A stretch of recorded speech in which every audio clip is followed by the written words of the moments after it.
Actes chapitre 16, à partir du verset 25.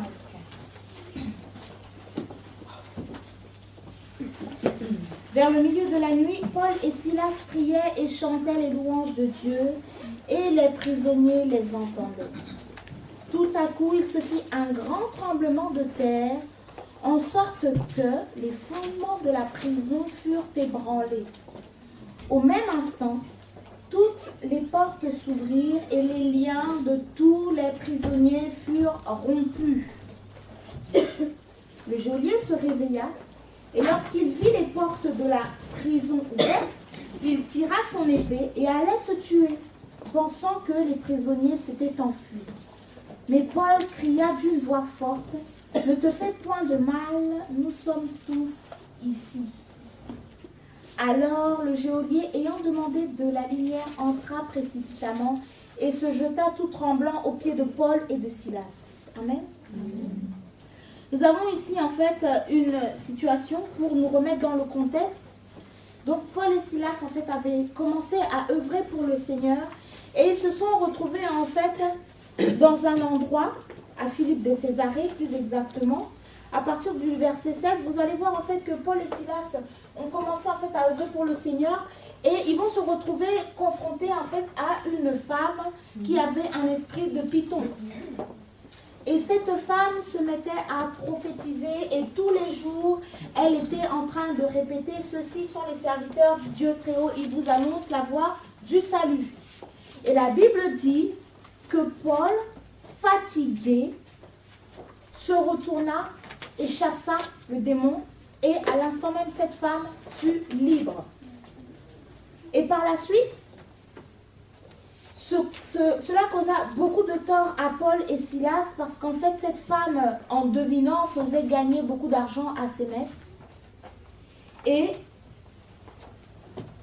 au verset 20, il est dit en fait qu'ils furent présentés comme étant des personnes qui jetaient du trouble dans la ville. Et la foule aussi se souleva contre eux et les prêteurs. Parenthèse, vous savez, quand les gens sont aveuglés, parfois ils ne voient pas l'action du Seigneur. Parce que là, effectivement, il y avait l'esprit de Python qui était à l'œuvre et en fait qui devinait à chaque fois. C'était pas l'esprit de Dieu qui était en action. Et parce qu'en fait, il y avait un voile qui était jeté comme ça par la magie, par en fait cet esprit de divination. Eh bien, c'est toute la foule qui s'est mise contre Paul et Silas parce qu'ils avaient opéré cette délivrance au lieu d'abord de voir la main de Dieu qui était à l'œuvre. Et par la suite, la Bible dit en fait qu'ils ont été jetés en prison. Et au verset 25, qui est notre passage, la Bible dit « Vers le milieu de la nuit, Paul et Silas priaient et chantaient les louanges de Dieu, et les prisonniers les entendaient. Tout à coup, il se fit un grand tremblement de terre. » On a vu le contexte. Paul et Silas ont fait leur ministère. Ils ont délivré cette femme. Ils ont été injustement jetés en prison. Mais leur réaction, c'est la louange et la prière. Amen. Et cette louange et cette prière étaient tellement puissantes qu'elle est montée jusqu'au trône de Dieu et qu'elle a déclenché un miracle. Amen. Ça a déclenché en fait la manifestation de la puissance de Dieu. Et la Bible dit qu'il y eut un tremblement de terre. Je ne sais pas si on peut se figurer un petit peu la scène. Ils sont dans une prison. Ils commencent à adorer leur Dieu, à chanter des cantiques comme ça. Et puis il y a un tremblement de terre. Tremblement de terre et les fondements de la prison sont ébranlés. Et quand j'ai lu ce passage pour la première fois, ça m'a bouleversée. Je me suis dit, mais waouh! Ils sont injustement jetés en prison. Au lieu de faire des reproches au Seigneur, ils sont en train de l'adorer. Et d'un cœur si pur, d'une pureté en fait inexprimable. La seule expression qui pouvait ressortir en fait de la pureté de leur cœur lorsqu'ils ont adressé cette louange et cette prière à Dieu, c'est le miracle qu'il en a découlé. Et depuis toute cette semaine, on a vu les cœurs. On a vu le cœur un petit peu, le cœur de l'homme dans différents états. On n'a pas pu tout aborder parce qu'avec le Seigneur, on apprend toujours des nouvelles choses et Dieu fait comme il veut. Mais ce soir, on va essayer de parler un petit peu du cœur de l'adorateur. Amen. Le cœur d'adorateur. Le cœur d'adorateur, même quand il est en fait dans une situation d'injustice, il adore son Dieu. Amen. Amen. Et la pureté de son adoration est telle que cette adoration-là monte au trône du Père. Dans Romains au chapitre 12, au premier verset, l'apôtre Paul lui-même, en fait, il était très bien placé pour donner, en fait, cet enseignement. Il dit, je vous exhorte donc, frères, par les compassions de Dieu, à offrir vos corps comme un sacrifice vivant, saint, agréable à Dieu, ce qui sera de votre part un culte raisonnable. Un sacrifice vivant. Je ne sais pas si vous imaginez un peu l'image du sacrifice vivant. Nous savons en fait que dans l'Ancien Testament, c'était en fait les holocaustes, il fallait en fait apporter une bête qui était pure, une bête en fait qui était sans défaut, de façon en fait à l'offrir à l'Éternel sur en fait cet autel. Et cette bête-là en fait devait être consumée afin en fait que le Seigneur puisse recevoir soit parfois un sacrifice de repentance ou simplement parfois le sacrifice d'adoration. Et là il est dit que nous devons être offerts comme un sacrifice vivant. C'est-à-dire que nous sommes vivants, mais en même temps nous sommes consumés. Je ne sais pas si vous voyez un petit peu. Le sacrifice, c'est le sacrifice. Le sacrifice doit être consumé. Et quand vous regardez en fait dans l'Ancien Testament, vous allez vous rendre compte qu'il y avait des rituels. Ce n'est pas le sujet ce soir et en fait on ne va pas forcément l'aborder en prenant les passages, mais on va un peu se remémorer. Il y avait une façon particulière de traiter la graisse, de traiter en fait telle ou telle partie du sacrifice en fonction de ce que le Seigneur voulait.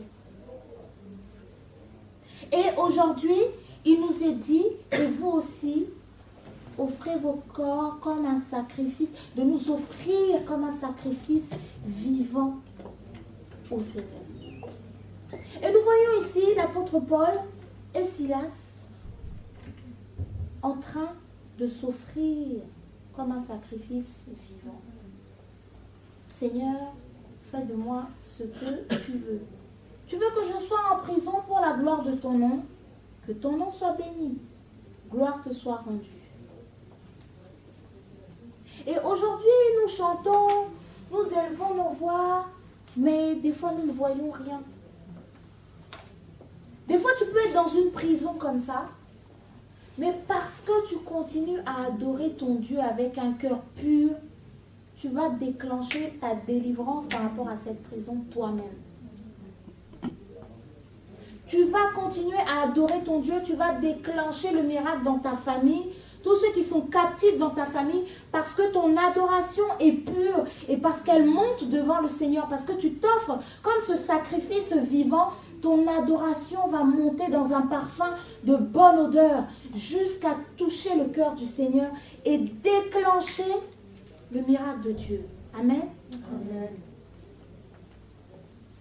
Et souvent aujourd'hui, lorsque nous avons des problèmes, lorsque nous sommes dans les combats, on adore le Seigneur timidement.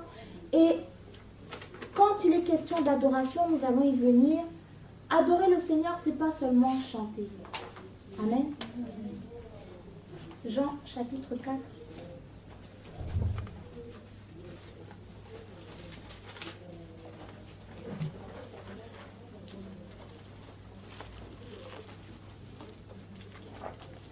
Jean chapitre 4, verset 23, nous connaissons l'histoire, la femme samaritaine qui rencontre Jésus. Et c'est à cette femme-là que Jésus va faire le choix de révéler comment est-ce qu'on adore.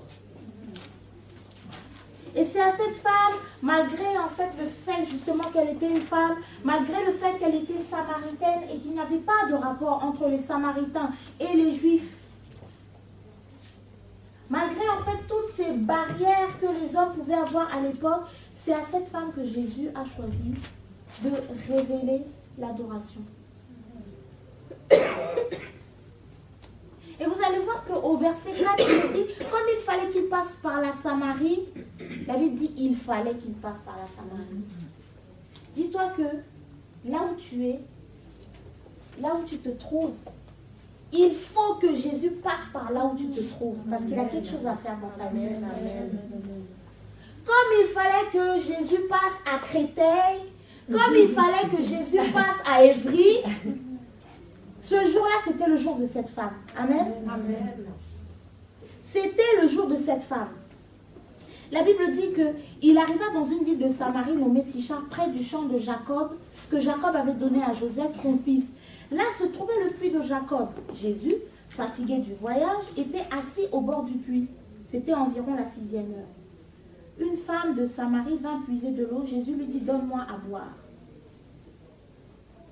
Car ses disciples étaient allés à la ville pour acheter des vivres. La femme samaritaine lui dit, comment, toi qui es juif, me demandes-tu à boire à moi qui suis une femme samaritaine? On va sauter, on va arriver au verset 16. Jésus lui dit, va, appelle ton mari et viens ici. La femme répondit, je n'ai point de mari. Jésus lui dit, tu as eu raison de dire, je n'ai point de mari. En fait, cette femme-là, j'imagine, c'est-à-dire que devant en fait la sainteté de Jésus, devant vraiment Jésus était simple, la Bible dit qu'il n'avait aucun éclat, mais il devait dégager la sainteté. Devant la sainteté de Jésus, cette femme n'a même pas osé mentir sur sa situation matrimoniale. Et pourtant, elle était avec un monsieur. Mais elle a dit devant Jésus, je n'ai pas de mari. Devant la sainteté de Jésus, le péché plie bagage. Devant la sainteté de Jésus, c'est l'authenticité du cœur qui est à l'œuvre. Devant la sainteté de Jésus, tout ce qui n'était pas clair, ça vient à la lumière. Parce que dans la présence du Seigneur, il y a de la révérence, de la déférence, de l'humilité. Et Jésus va mettre en fait en quelque sorte à nu la vie de cette femme. Et nous voyons que par la suite, Jésus va lui faire cette révélation excellente sur laquelle chacun des adorateurs ou des adoratrices que nous sommes se base comme modèle pour adorer le Seigneur. Et la Bible dit, mais l'heure vient et elle est déjà venue où les vrais adorateurs adoreront le Père en esprit et en vérité. Car ce sont là les adorateurs que le Père demande. Dieu est esprit et il faut que ceux qui l'adorent en esprit et en vérité. L'adoration en esprit. L'adoration en esprit, c'est tout ce qui n'est pas la chair, évidemment. Ce n'est pas forcément le fait de chanter. Ce n'est pas parce que tu chantes que tu adores. Et tu n'es pas obligé d'adorer en chantant. Amen. Amen. Ce n'est pas parce que tu chantes que tu adores et tu n'es pas obligé d'adorer en chantant. Donc, l'adoration, ce n'est pas une affaire de la chair, ce n'est pas une affaire de faux semblants, ce n'est pas une affaire d'apparat, ce n'est pas s'il y a un piano, s'il n'y a pas un piano, ce n'est pas s'il y a un orchestre, s'il n'y a pas un orchestre, s'il y a une chantre, s'il n'y a pas une chantre. Ce n'est pas ça l'adoration. L'adoration en esprit, c'est que ton esprit qui était mort parce que tu as reçu le Saint-Esprit à la nouvelle naissance, tu deviens capable de rentrer en communion avec le Père, capable de rentrer en communication avec le Père, habilité à rentrer dans la présence du Père, habilité en fait à te présenter devant le trône du Père, à te présenter dans sa sainteté. Comme tu reçois cette habilitation-là, eh bien, le lieu de l'adoration, c'est ton esprit régénéré. Et parce que tu es conduit par le Saint-Esprit, parce que c'est le Saint-Esprit qui te pilote, tu vas avoir en fait, parce que c'est le Saint-Esprit qui sonde les profondeurs de Dieu, parce que comme tu as ce Saint-Esprit en toi, c'est les profondeurs de Dieu sondées par le Saint-Esprit en toi qui vont te révéler en fait la nature du Dieu que tu adores, et comme ça tu connaîtras ce que tu adores. Tu connaîtras celui que tu adores. Bien sûr, pas dans son entièreté, parce que le Seigneur, en fait, est tellement immuable. Il est tellement grand. Il est tellement puissant. On ne peut tellement pas, en fait, le mesurer. Il est incommensurable, le Seigneur, que tu vas avoir, en fait, des notions du Seigneur, mais suffisamment pour que tu puisses l'adorer en esprit tel qu'il le mérite. Amen. Amen. En esprit, ce n'est pas forcément pour être vu. Ou parce que bon, on est là, tout le monde chante, peut-être que tu vas, qu'on voit que bon, toi tu adores plus, ou ce n'est pas ça. Ton adoration, c'est ta vie de tous les jours. Ton adoration, c'est au quotidien. Qui est les pasteurs ou pas, qui est les anciens ou pas, qui est les frères ou pas, même quand tu es dans le secret, même quand personne ne te voit, ton adoration, elle est permanente.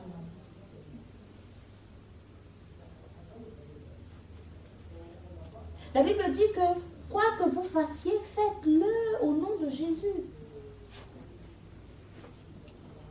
Amen. Amen. En esprit. Et puis en vérité. Alors là, on a évoqué l'esprit. Et puis en vérité. Et quand je reméditais ce passage, l'expression de la vérité émane du cœur.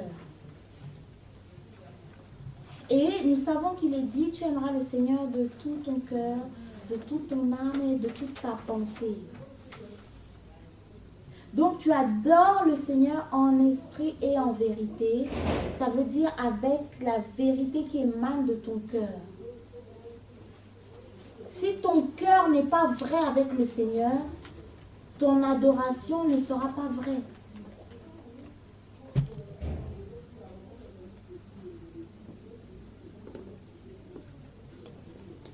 Si tes regards ne sont pas fixés sur le Seigneur pendant que tu es en train de l'adorer, ton adoration n'est pas vraie. Et comme je disais d'ailleurs, l'adoration c'est une vie. Ce n'est pas seulement le jour où on vient au culte, une sœur entonne un chant, parce que les gens ont trop pensé que l'adoration, c'est les chants un peu doux comme ça, et puis les louanges, c'est avec un peu de batterie. Non, c'est pas ça. L'adoration, c'est une vie. C'est-à-dire que même quand tu es dans le lieu secret, on parlait hier avec les collègues, même si tu n'es qu'avec tes collègues et que il n'y a pas de chrétien pour te voir ou pour voir ce que tu fais, tu es dans une attitude d'adoration. Parce que ton corps est le temple du Saint-Esprit. Tu n'es pas une poubelle.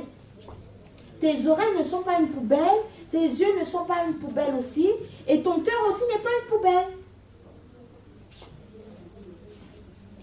Donc tu adores en esprit et en vérité. C'est pas que tu chantes Alléluia, oh, Alléluia, oh. Tu chantes comme ça avec tes lèvres, et puis pendant ce temps, ton cœur est en train de penser, qu'est-ce que je vais manger ce soir? Ou tu es là, tu es en train de chanter avec tes lèvres, et puis ton cœur est en train de se dire, comment je vais faire pour payer ma facture d'électricité?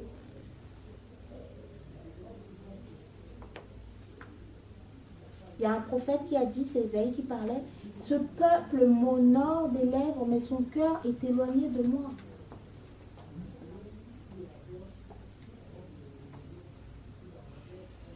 ton adoration, elle doit être pleine et entière.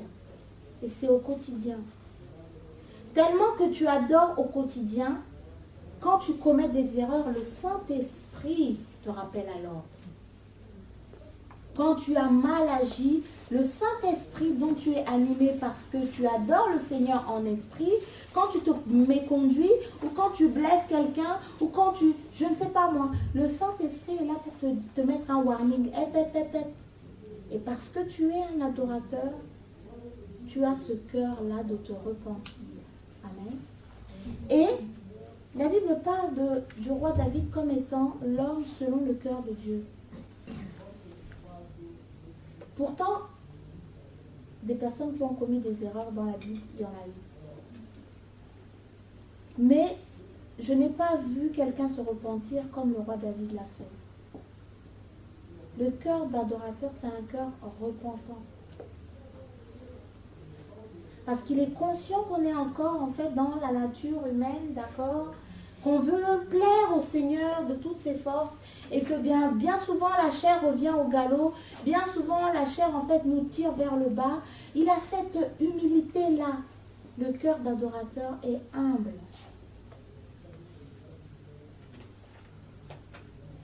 Et comme on voyait avec le cas de Paul et Silas, le cœur d'adorateur, en fait, est celui qui va déclencher le miracle de Dieu, même dans la situation la plus impossible qui soit. Souvenons-nous, Daniel dans la fosse aux lions. Il y a eu des machinations qui ont été montées contre Daniel. Nous connaissons l'histoire. Il y a eu des menaces. Il ne fallait pas qu'il adore son Dieu. Mais parce qu'en fait, Daniel avait vraiment cette relation avec son Dieu, cette adoration. Nous connaissons que quand il arrive à Babylone, il résolut, la Bible dit, il résolut de ne pas se souiller. C'était facile pour lui d'arriver à Babylone. Il est en fait parmi les jeunes que le roi a choisis pour servir dans la maison royale. Donc il a accès à toutes sortes de mets. Il a accès à toutes sortes de plats. Mais la Bible dit que Daniel résolut de ne point se souiller. Et cela, dès son jeune âge, il avait déjà ce cœur d'adorateur qui se sanctifie. Amen. Et nous connaissons l'histoire. Daniel va grandir dans la maison en fait de ce roi de Babylone. Et puis il va arriver un moment où donc le roi va faire ce rêve, nous connaissons l'histoire. Et puis le roi menace qu'il va tuer tous les astrologues et tous ceux qui ne sont pas capables de lui donner en fait l'issue de son rêve. Et Daniel implore le roi non seulement pour sa vie, mais aussi pour les astrologues en disant « Laisse-moi le temps de consulter mon Dieu et épargne la vie de tout cela. » Le cœur d'adorateur n'est pas égoïste.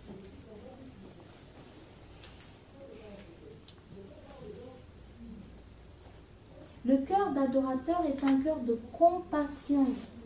Il a la compassion des âmes. Pourtant, c'était des païens, ces gens-là. Nous allons essayer de le prendre un petit peu pour que vous puissiez voir l'illustration de ce que je dis. Daniel.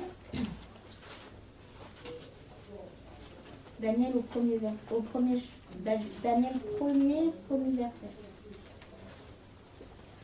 Si une personne trouve, elle peut lire déjà pour qu'on puisse gagner le temps. Daniel 1, à partir du premier verset. La troisième année du règne de Joachim, roi de Juda, Nebuchadnezzar, roi de Babylone, marcha contre Jérusalem et l'assiégea. Le Seigneur livra entre ses mains Joachim, roi de Juda, et une partie des ustensiles de la maison de Dieu. Nebuchadnezzar emporta les ustensiles au pays de Chiméa, dans la maison de son Dieu. Il les mit dans la maison du trésor de son Dieu. Le roi donna l'ordre à Ashpenaz, chef de ses eunuques, d'amener quelques-uns des enfants d'Israël, de race royale ou de famille noble, de jeunes garçons sans défaut corporel, beaux de figure, doués de sagesse, d'intelligence et d'instruction, capables de servir dans le palais du roi, et à qui on enseignerait les lettres et la langue des Chaldéens. Amen. Donc ici, le roi fait son choix parmi les jeunes qui viennent d'Israël. Et nous voyons au verset 8, Daniel résolut de ne pas se souiller par les mets du roi et par le vin dont le roi buvait, et il pria le chef des eunuques de ne pas l'obliger à se souiller. Parenthèse, il est écrit dans la Bible, dans le livre des Proverbes, que lorsque l'Éternel approuve les voies d'un homme, il dispose favorablement à son égard même le cœur de ses ennemis. Parce que l'Éternel avait approuvé le choix de Daniel, il a disposé le cœur de cet eunuque. Toi de même, lorsque tu prends la décision en ton cœur fermement d'honorer le Seigneur, même si toute la situation semble contraire à ce que tu as choisi de faire, mais parce que tu as choisi d'honorer le Seigneur va appuyer et soutenir ta décision. Amen. Donc Daniel résolut de se sanctifier.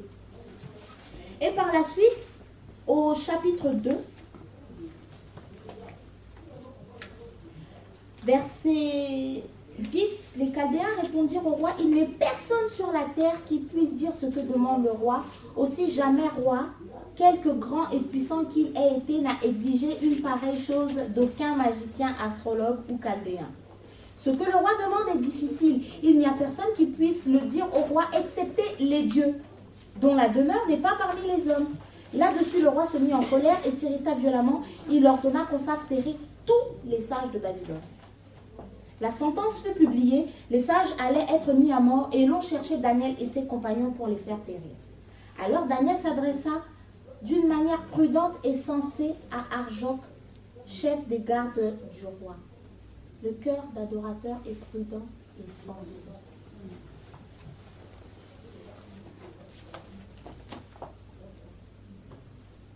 Chef des gardes du roi qui était sorti pour mettre à mort les sages de Babylone, il prit la parole et dit à Arjoc, commandant du roi, pourquoi la sentence du roi est-elle si sévère? Arjoc exposa la chose à Daniel. Et Daniel se rendit vers le roi et le pria de lui accorder du temps pour donner au roi l'explication.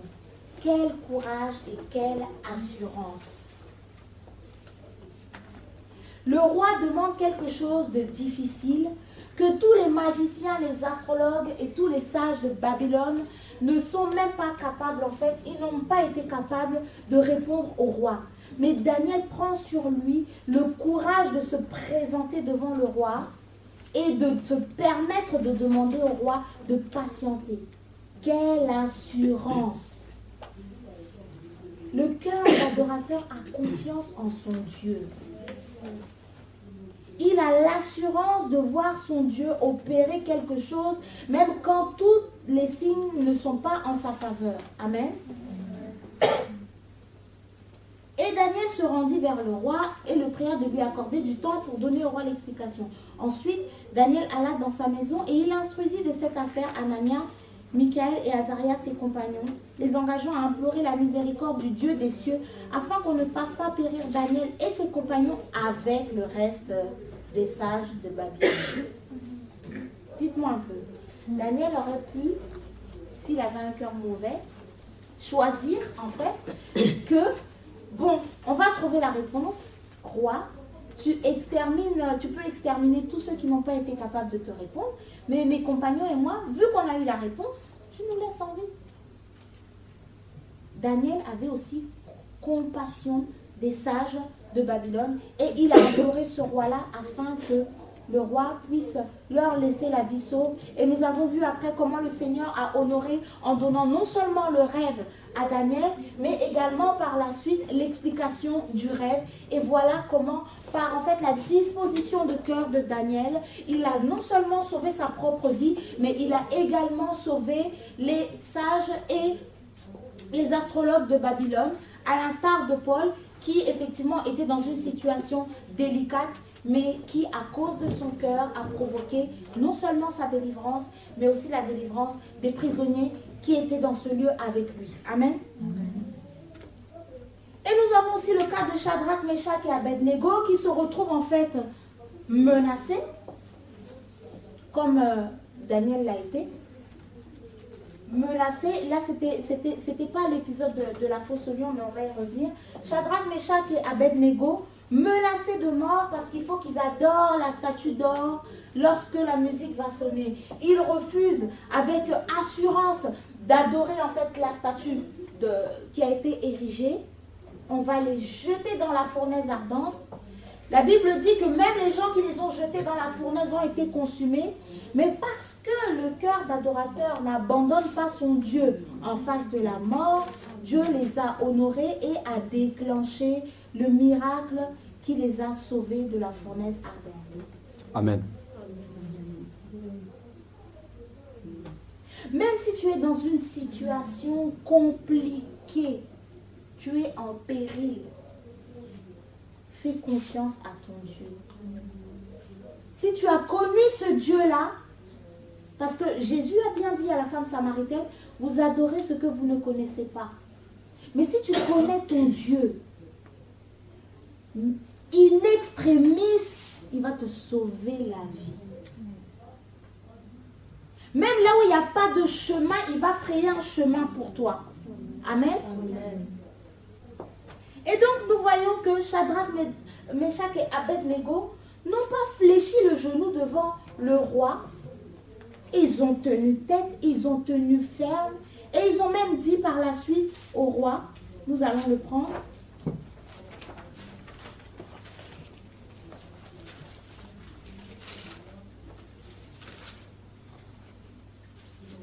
Soyez déplacés. Shadrach, Meshach et Abednego.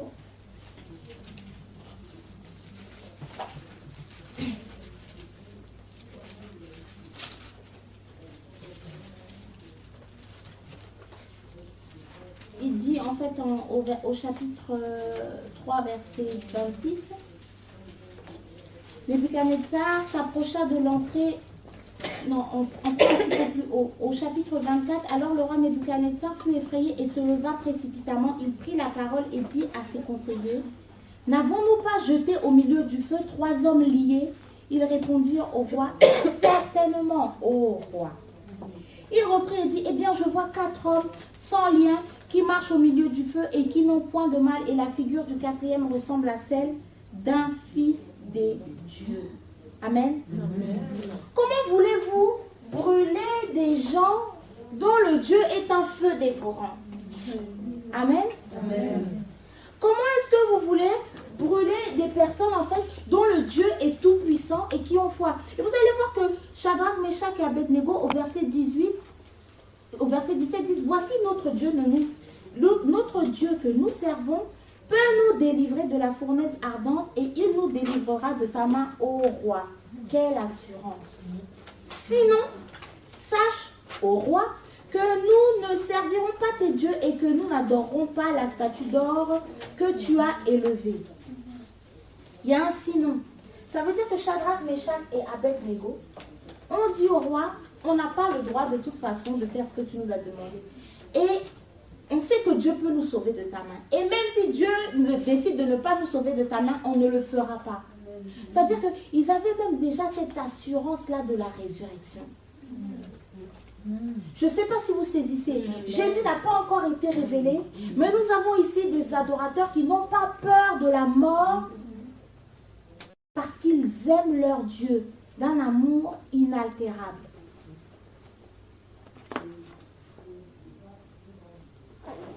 Pareil pour Daniel, on va le menacer. Si tu pries ton Dieu, si tu pries un autre Dieu que Darius, si tu adresses des prières à quelqu'un d'autre qu'à Darius, eh bien tu seras jeté dans la fosse aux lions. Daniel se retrouve bien sûr dans la fosse aux lions. Mais que voulez-vous que les lions fassent en face du lion de la tribu de Juda? Amen. Amen. Et parce que Daniel et ses compagnons avaient ce cœur ferme dans le Seigneur, ce cœur assuré, ce cœur confiant, eh bien le Seigneur a honoré leur foi en déclenchant ce miracle. Et nous savons que Dieu n'a pas changé. Il l'a fait au temps de Daniel, il l'a fait au temps de Shadrach, Meshach et Abednego, et il l'a fait aussi au temps de Paul et Silas. Notre Dieu est fidèle. Amen. Et nous allons prendre le roi David dont nous parlions tout à l'heure, qui était l'homme selon le cœur de Dieu, la Bible nous dit.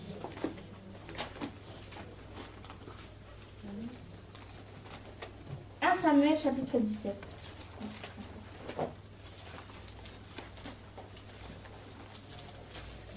1 Samuel chapitre 17.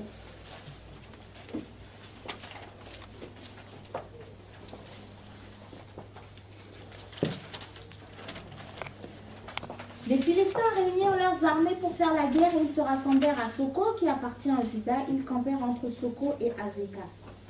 Saül et les hommes d'Israël se rassemblèrent aussi. Ils campèrent dans la vallée de Térébinthe et ils se mirent en ordre de bataille contre les Philistins. Les Philistins étaient vers la montagne d'un côté et Israël était vers la montagne de l'autre côté. La vallée les séparait. Un homme sortit alors du camp des Philistins et s'avança entre les deux armées. Il se nommait Goliath, il était de Gath et il avait une taille de 6 coudées et un enfant. Amen. Sur sa tête était un casque d'airain et il portait une cuirasse à écailles du poids de 5000 cycles d'airain. Il avait aux jambes une armure d'airain et un javelot d'airain entre les épaules. Le poids de sa lance était comme une ensouple de tisserand.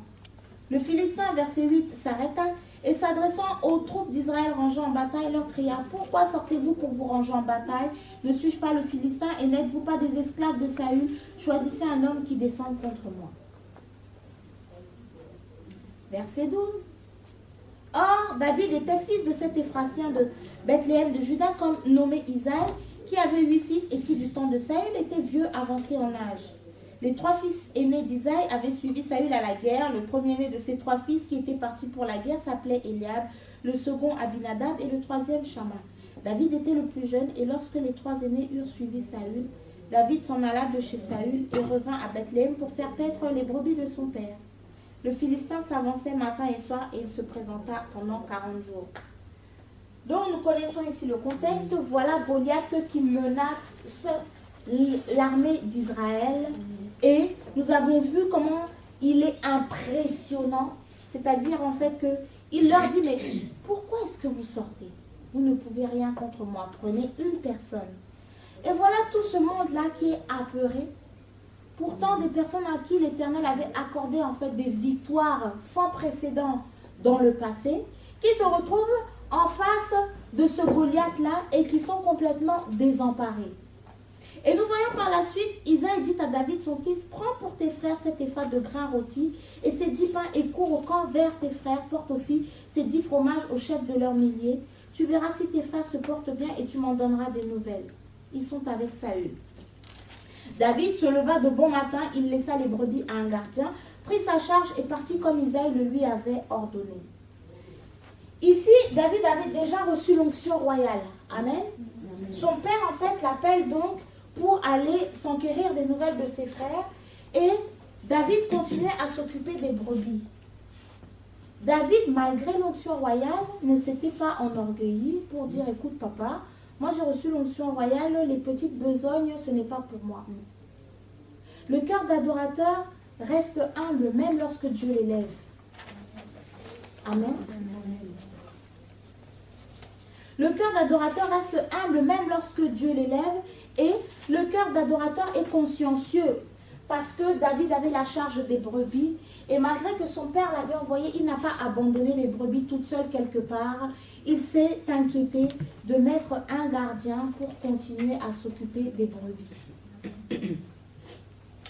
Quand tu sers le Seigneur et que pour une raison ou pour une autre, tu es dans un service ou dans quelque chose et que tu ne peux plus, pour X ou Y raison, tu prends le soin de faire les choses correctement. Tu n'abandonnes pas l'œuvre de Dieu comme ça, parce que ça te prend comme ça, parce qu'il y a trop de combats, tu abandonnes tout. Non. Tu es ferme dans ton service et même lorsque un cas de force majeure te mène à ne plus t'occuper de telle ou telle chose, eh bien tu es consciencieux jusqu'au bout, tu t'assures qu'il y a une relève derrière. Parce que celui qui fait l'œuvre du Seigneur avec négligence, en fait, le Seigneur s'occupe de son cas. Amen. Il n'y a pas beaucoup d'amen. Amen. Israël et les Philistins se formèrent en bataille armée contre armée. David remit les objets qu'il portait entre les mains du gardien des bagages et courut vers les rangs de l'armée. Aussitôt arrivé, il demanda à ses frères comment ils se portaient. Le cœur d'adorateur est bienveillant. Il manifeste la bienveillance qui est un des fruits de l'esprit. Amen. Tandis qu'il parlait avec eux, voici le Philistin de Gath nommé Goliath s'avança entre les deux armées hors des rangs des Philistins. Il tint les mêmes discours que précédemment et David les entendit. À la vue de cet homme, tous ceux d'Israël s'enfuirent devant lui et furent saisis d'une grande crainte. Chacun disait, avez-vous vu s'avancer cet homme? C'est pour jeter à Israël un défi qu'il s'est avancé. Si quelqu'un le tue, le roi le comblera de richesses, il lui donnera sa fille et il affranchira la maison de son père en Israël. David dit aux hommes qui se trouvaient près de lui, que fera-t-on à celui qui tuera ce Philistin et qui ôtera l'opprobre de dessus Israël? Qui est donc ce Philistin, cet incirconcis pour insulter l'armée du Dieu vivant? Le peuple, répétant les mêmes choses, lui dit, c'est ainsi que l'on fera à celui qui le tuera. Eliab, son frère aîné, qui l'avait entendu parler à ces hommes, fut enflammé de colère contre David. Et dit, pourquoi es-tu descendu? Et à qui as-tu laissé ce peu de brebis dans le désert? Je connais ton orgueil et la malice de ton cœur. C'est pour voir la bataille que tu es descendu. David répondit, qu'ai-je donc fait? Ne puis-je pas parler ainsi? Le cœur d'adorateur est un cœur doux. Il ne répond pas à la colère par la colère. Amen. Il ne répond pas à la querelle par la querelle. Amen. Pourtant, son frère l'attaque injustement. Voyez-vous? Eliab l'accuse d'avoir abandonné les brebis. Nous avons vu que ce n'est pas vrai. Eliab l'accuse d'orgueil. Nous avons vu que, étant roi, ayant reçu l'onction royale, il ne s'en était pas vanté. Eliab l'accuse d'être descendu pour voir la bataille, alors que c'est son père qui l'a envoyé prendre des nouvelles de ses frères. Devant une telle injustice, David aurait pu aussi s'insurger et répondre en fait à son frère. Mais vous voyez avec quelle douceur David répond à son frère. Qu'ai-je donc fait, ne puis-je pas parler ainsi? Amen. Amen. Il se détourna de lui pour s'adresser à un autre et fit les mêmes questions. Le peuple lui répondit comme la première fois. Lorsqu'on eut entendu les paroles prononcées par David, on les répéta devant Saül qui le fit chercher. David dit à Saül, que personne ne se décourage à cause de ce Philistin, ton serviteur ira se battre avec lui. Saül dit à David, tu ne peux pas aller te battre avec ce Philistin, car tu es un enfant et il est un homme de guerre dès sa jeunesse. David dit à Saül, ton serviteur faisait paître les brebis de son père, et quand un lion ou un ours venait en enlever une du troupeau, je courais après lui, je le frappais et j'arrachais la brebis de sa gueule. Amen. Amen. Le cœur d'adorateur ici manifeste la maîtrise de soi. Là où tout le monde est paniqué, là où tout le monde se dit, ça y est, c'est fini, Goliath va nous régler notre compte, et en plus, lui-même, David, qu'est-ce qu'il peut faire? Là où tout le monde, en fait, est vraiment, je ne sais pas, les cœurs sont paniqués, je n'ai pas d'autre mot. Ils sont tous paniqués. David, c'est David maintenant qui rassure le roi en disant, non, ça va aller. Le cœur d'adorateur se veut être un réconfort pour ceux qui sont en détresse et qui sont en panique. Amen. Si tout le monde est paniqué, toi aussi tu es paniqué avec les autres, bon, maintenant toi tu as l'Esprit de Dieu, et si d'autres n'ont pas l'Esprit de Dieu, bon, sur qui on va se reposer après? C'est dans le calme et la tranquillité que sera votre force. Amen. Et le cœur d'adorateur est exercé au combat, mais il est exercé dans les coulisses. Parce que imaginez-vous, quand vous vous retrouvez, peut-être, hein, ça ne nous est jamais arrivé, je ne crois pas que ça nous arrivera, mais vous vous retrouvez en face d'un lion. C'est lui ou vous. Si le cœur n'est pas bien accroché à sa place, il n'y a pas de lutte. Hein. C'est les gens beaucoup. Allez, on commence à chercher. Où est-ce que je vais passer? Mais il a été exercé au combat dans les coulisses et il a gagné en assurance. S'est retrouvé en face d'un ours, il a gagné en assurance. Il a appris à défendre le troupeau. Donc, il sait ce dont il est capable et ce qu'il peut faire. Amen. David dit encore, l'Éternel qui m'a délivré de la griffe du lion et de la patte de l'ours me délivrera aussi de la main de ce Philistin. Et Saül dit à David, va et que l'Éternel soit avec toi. Le cœur d'adorateur rend toute la gloire à Dieu. On l'a vu tout à l'heure, il n'est pas orgueilleux. C'est-à-dire que après avoir vaincu un lion, après avoir vaincu un ours, il aurait pu dire à Saül, non, roi, t'inquiète. T'inquiète, je gère. J'ai déjà géré pire. Il aurait pu dire ça. Hein, je parle en langage actuel. Il aurait pu dire à Saül, non, ça, c'est pas un problème. J'assure.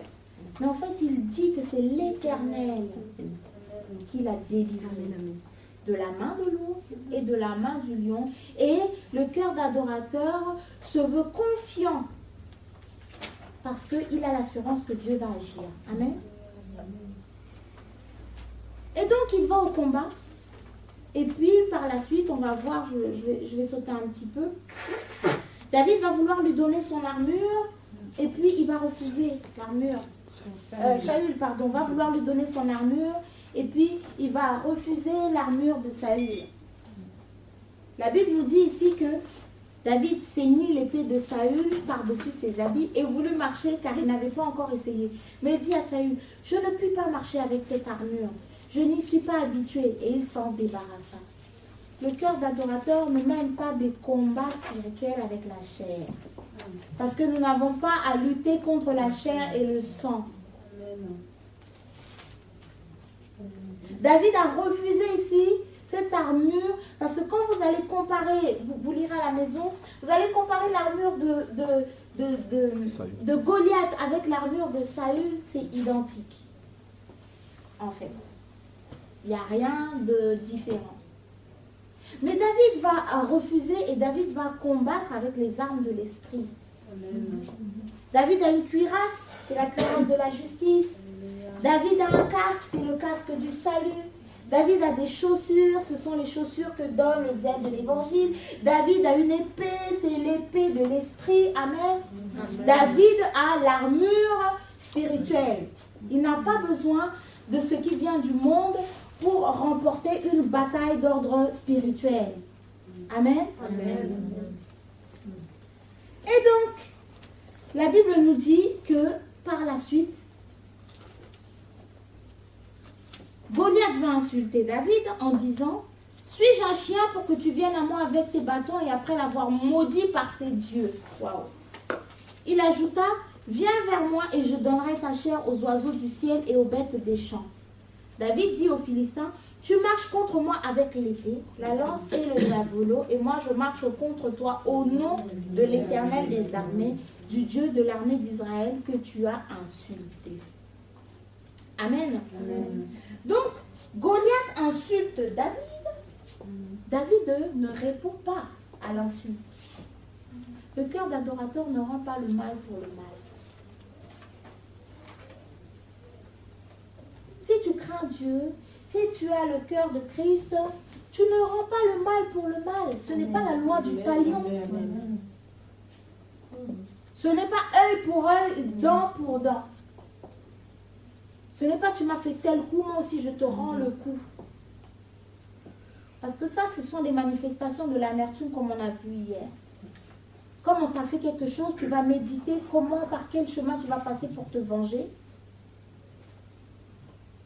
Là, tu sors de l'adoration parce que ton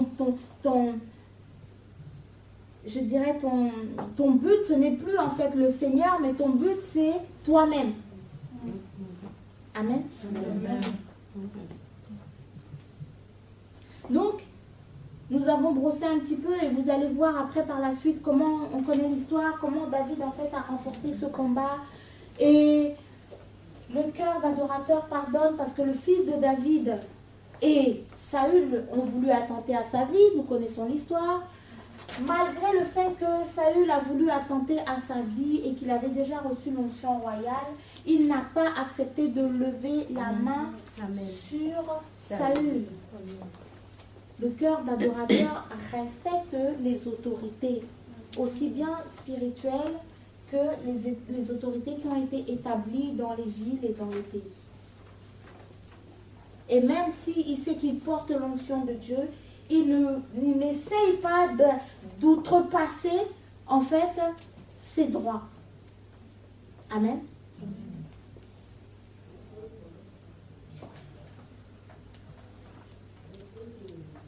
Donc, on vient de voir ici un petit peu le cœur d'adorateurs, de certains adorateurs. Nous savons qu'il y en a beaucoup dans la Bible et on ne peut pas en fait parler de tout.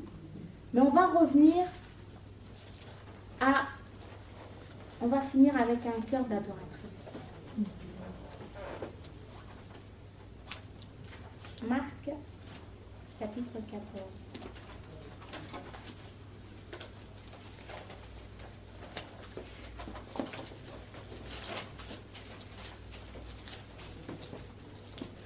Marc 14, à partir du verset 3. Nathalie, si tu peux lire, s'il te plaît.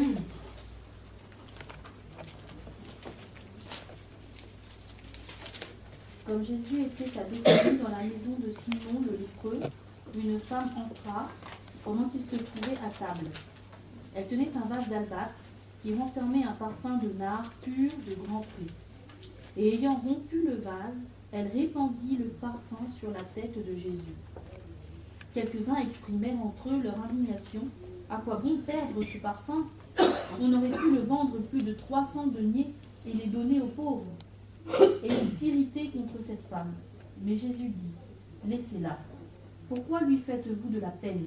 Elle a fait une bonne action à mon égard. Car vous avez toujours les pauvres avec vous. Et vous pouvez leur faire du bien quand vous voulez. Mais vous ne m'avez pas toujours. Elle a fait ce qu'elle a pu. Elle a d'avance embaumé mon corps pour la sépulture. Je vous le dis en vérité, partout où la bonne nouvelle sera prêchée dans le monde entier, on racontera aussi en mémoire de cette femme ce qu'elle a fait. Amen. On va prendre Matthieu 26.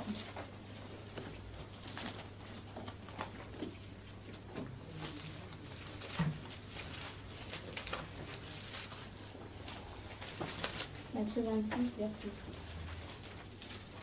Je vais lire. Comme Jésus était à Béthanie dans la maison de Simon le lépreux, une femme s'approcha de lui tenant un vase d'albâtre qui renfermait un parfum de grand prix, et pendant qu'il était à table, elle répandit le parfum sur sa tête. Les disciples voyant cela s'indignèrent et dirent, à quoi bon cette perte? On aurait pu vendre ce parfum très cher et en donner le prix aux pauvres. Jésus, s'en étant aperçu, leur dit, pourquoi faites-vous de la peine à cette femme? Elle a fait une bonne action à mon égard, car vous avez toujours des pauvres avec vous, mais vous ne m'avez pas toujours. En répandant ce parfum sur mon corps, elle l'a fait pour ma sépulture. Je vous le dis en vérité, partout où cette bonne nouvelle sera prêchée dans le monde entier, on racontera aussi en mémoire de cette femme ce qu'elle a fait. Jean 12.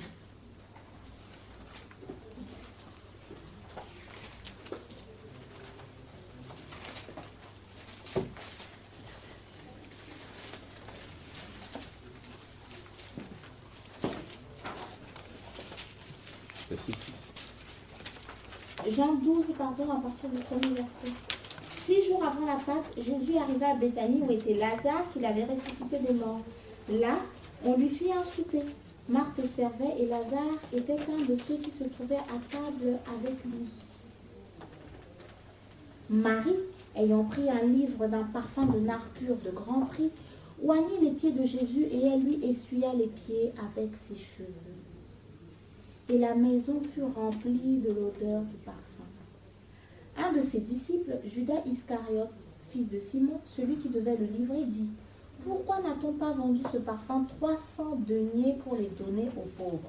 Il disait cela, non qu'il se mettait en peine des pauvres, mais parce qu'il était voleur et que, tenant la bourse, il prenait ce qu'on y mettait.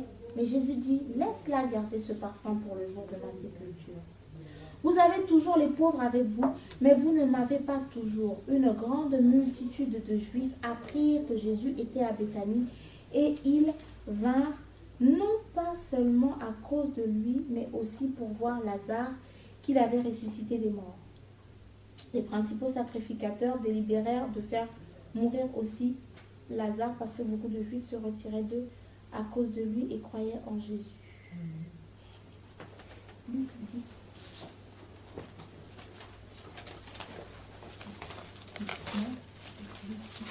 Luc 10, pardon.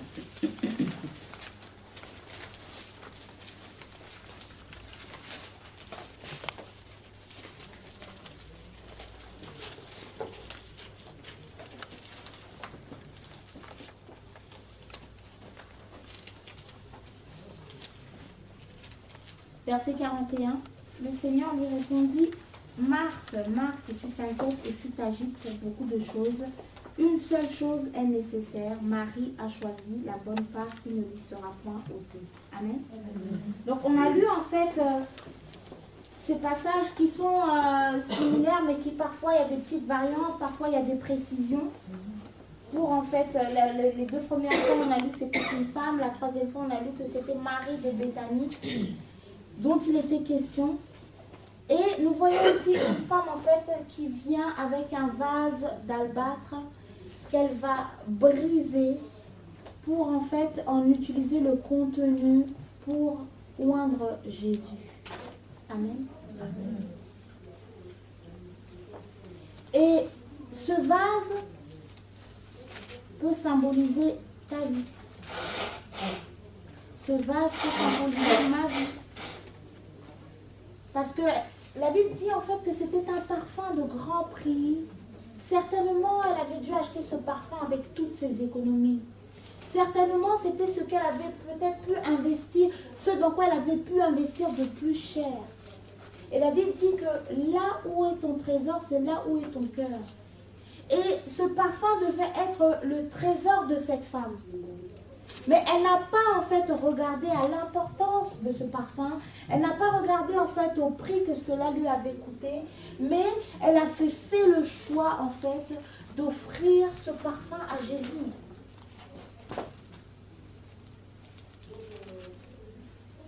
Ce vase pouvait symboliser toute sa vie. Ce vase pouvait symboliser toute la souffrance dont elle avait fait l'objet durant sa vie. Ce vase pouvait symboliser en fait tout le rejet dont elle avait pu être victime. Ce vase pouvait aussi symboliser tout le péché en fait qu'elle avait pu commettre durant toute sa vie. Et elle a fait le choix ce jour-là de tout donner à Jésus. C'est en cassant le vase que le parfum a pu s'échapper. Amen. C'est en cassant le vase que l'odeur a pu monter vers le Seigneur. Le Seigneur prend plaisir en un cœur brisé et contrit, nous dit la parole.